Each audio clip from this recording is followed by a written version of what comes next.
Pues yo tuve como la suerte de tener contacto con las músicas desde niño. Por el colegio, no de la EPE, sino otro que se llamaba SEMPI, de Santiago Pinto, un escritor cartagenero.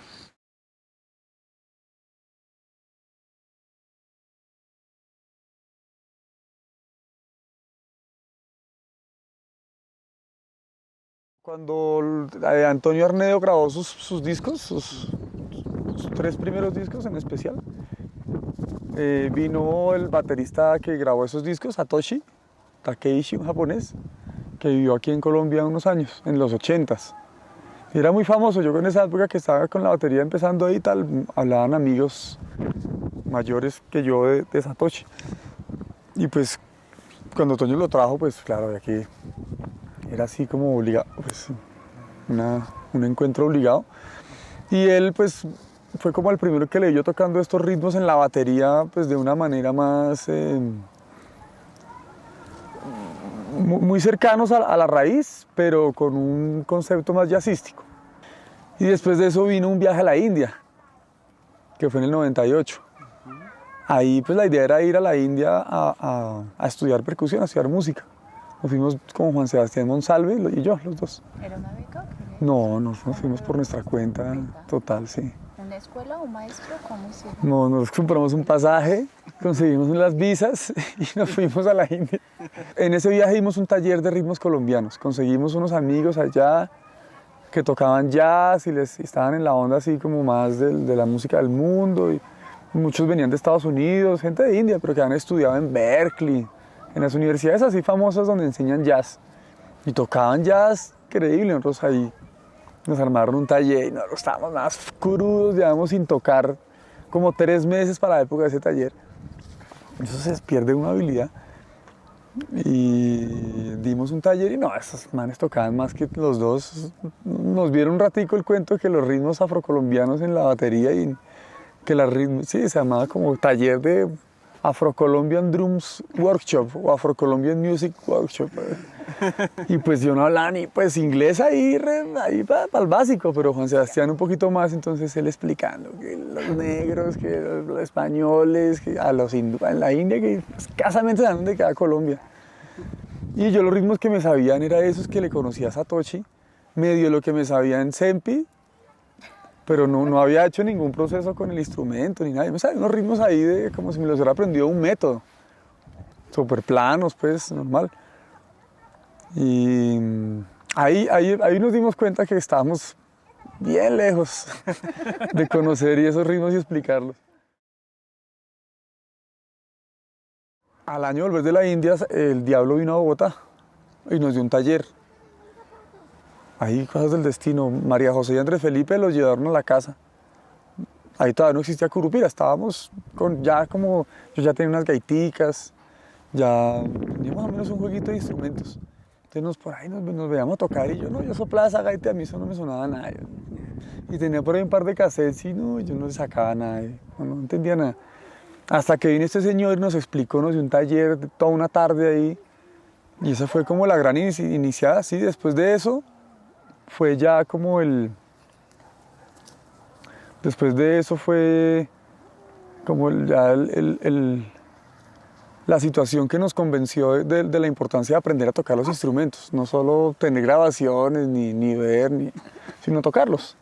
Sino que si queríamos, o yo personalmente, si quería como entender esta música desde la batería, por ejemplo, tocarla, pues era como si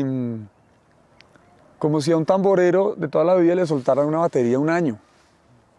Enseño un tamborero con todo ese lenguaje encima, pues a ver qué haría con una batería, alguna cosa. O si dejan un piano tirado en Palenque. Sí, sí, después de esa experiencia con Encarna, con el Diablo, en el 2000 armamos Curupira. Y empezamos a ensayar, estábamos así conectadísimos. En 3 meses teníamos un disco montado y grabado. O sea, grabamos el primer disco en abril o marzo de ese 2000.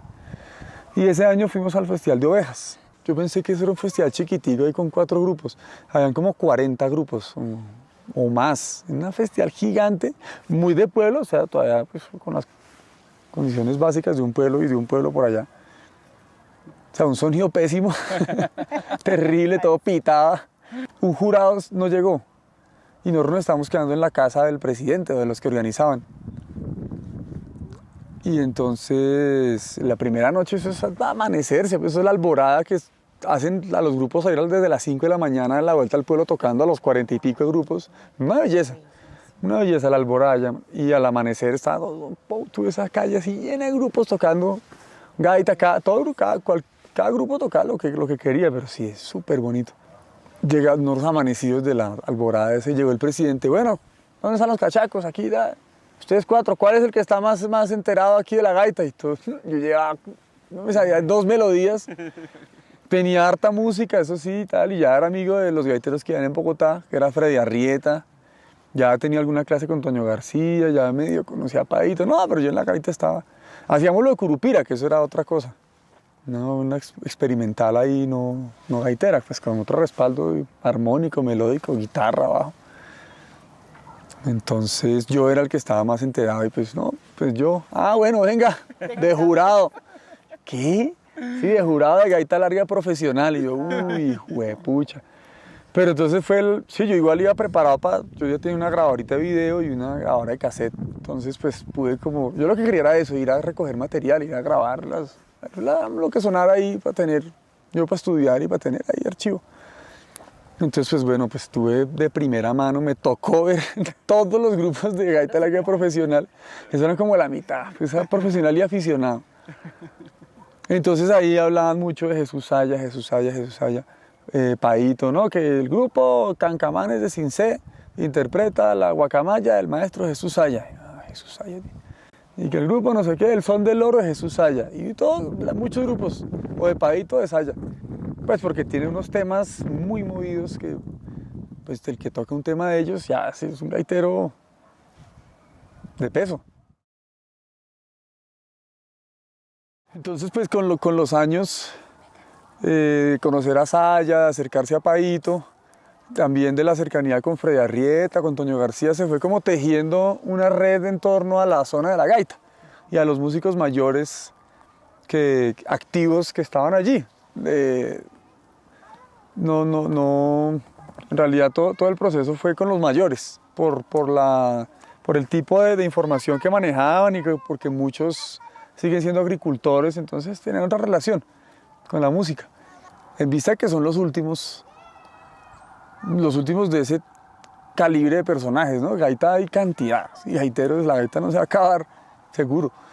Pero sí esa forma ya de estos señores de otra época, ¿sí? Señores que no leen, no escriben, todo es un trabajo de memoria así impresionante. Y un sonido muy silvestre, muy impredecible, ¿sí? Que es como lo interesante, muy vivo. Por eso esa palabra folclore es inmunda. Palabra folclore, van a erradicarla del lenguaje, además es un extranjerismo. Esa es una palabra muy lapidaria que sentencia a un estilo a que se queden acompañando fiestas patrias. Sí, cuando hay elecciones los agarren ahí, o cuando hay 20 de julio. Sí, esa palabra folclore le da a uno la visión de que es algo que existió y que ya no sigue siendo igual, o que es una música que se quedó estática y no evolucionó. Pero esta música evoluciona. Sí, lo que pasa es que como no había un debido seguimiento ni un proceso así de entenderla y de estudiarla, no es perceptible la evolución. Por eso es clave estos señores, porque estos señores tienen una información de hace, o sea, tienen una información, sí, de primaria para entender pues gran parte de la sonoridad del Caribe, en especial con las gaitas. Entonces realizamos el recorrido, fuimos a las Islas del Rosario de Paito, fuimos a San Jacinto de Toño García, y allá pues estaba Víctor Yepes, Pello Yepes, Juan Chuchita, Ado Rodríguez, Rafa Rodríguez. Tradición gaitera. Fuimos a San Juan Nepomuceno, fuimos a La Haya, no a Holanda, sino a La Haya en los Montes de María, que no alcanzaba el presupuesto. Fuimos a La Haya, que es un caserío, un corregimiento muy pequeñito que depende de San Juan Nepomuceno, que es zona de Ñame. Nos encontramos con el batallón de infantería de marina en el colegio del pueblo. Allí pues no habían gaiteros, pero sí hijos de gaiteros que nos contaron pues historias de cómo era que se tocaba la gaita ahí. Que era este señor Vega, Fernando Vega, que nos cantó unas canciones muy bonitas, inéditas, pues bueno, ya ahora están en el documental. Fuimos a la casa de Jesús Saya, logramos un encuentro que yo, pues ahí en el documental, el Ver Álvarez, otro joven gaitero muy talentoso, constructor de gaitas, dijo que era que en ese encuentro se iba a dar algo que ni siquiera en Ovejas había sucedido, que era tenerlos a todos ahí reunidos. Yo no sabía, yo pensé que en Ovejas se habían encontrado, porque fueron muchos años, pero de pronto fueron 2 y otros 2 no. Pero entonces pues armamos donde Saya un encuentro muy bonito. Fuimos a visitar a Chiquillo.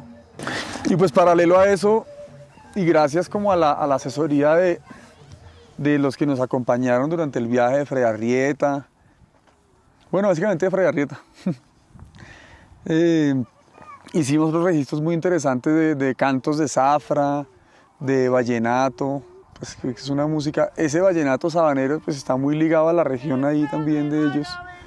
Y tienen muchos intérpretes, pues Andrés Landero, que es como el rey de la cumbia, Carmelo Torres, que es como el que lo sucede, vive en San Jacinto, pero es de Plato, Enrique Díaz, que es de María la Baja, y ni es sobrino de gaitero. Él ahí nos cuenta la historia, yo no lo sabía tampoco. Entonces, pues sí, yo siento que nos faltaron cosas claves, como por ejemplo, de dónde viene la gaita. O sea, nos faltó un poquito más de indio, un poquito más de mostrar la flautica chiquita que pues, se toca todavía. Pero pues sí, yo siento que logramos como reconstruir ahí, reconstruir un pedazo de historia como suelto, una arandela suelta ahí, de conocer un poco más a fondo quiénes eran estos señores, sus historias, ¿no? No hay mucha intervención, muchas cosas las manejaron ellos ahí, muchas preguntas inclusive.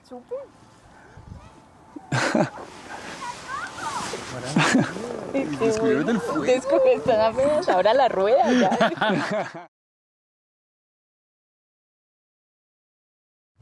No puede ser interesante para un documental que unos niños solos pueden prender una fogata. Vamos a anotarlo. Y él pues fue como el primero que le vio tocando estos ritmos en la batería pues de una manera más muy cercanos a la raíz, pero con un concepto más jazzístico. Y después de eso vino un viaje a la India, que fue en el 98. Ahí pues la idea era ir a la India a estudiar percusión, a estudiar música. Nos fuimos con Juan Sebastián Monsalve y yo, los dos. ¿Era una beca? No, nos fuimos por nuestra cuenta, sin tocar, como 3 meses para la época de ese taller. Eso se pierde una habilidad. Y dimos un taller y no, esos manes tocaban más que los dos. Nos vieron un ratico el cuento de que los ritmos afrocolombianos en la batería y que sí, se llamaba como taller de Afro-Colombian Drums Workshop o Afro-Colombian Music Workshop. Y pues yo no hablaba ni pues inglés ahí para el básico, pero Juan Sebastián un poquito más, entonces él explicando que los negros.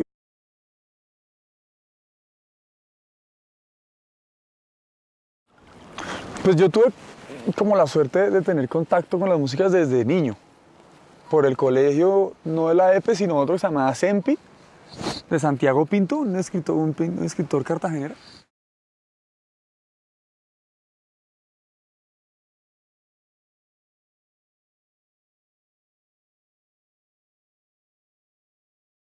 Cuando Antonio Arnedo grabó sus discos, sus 3 primeros discos en especial, vino el baterista que grabó esos discos, Satoshi Takeishi, un japonés, que vivió aquí en Colombia unos años, en los 80s. Y era muy famoso, yo en esa época que estaba con la batería empezando ahí, hablaban amigos mayores que yo de Satoshi.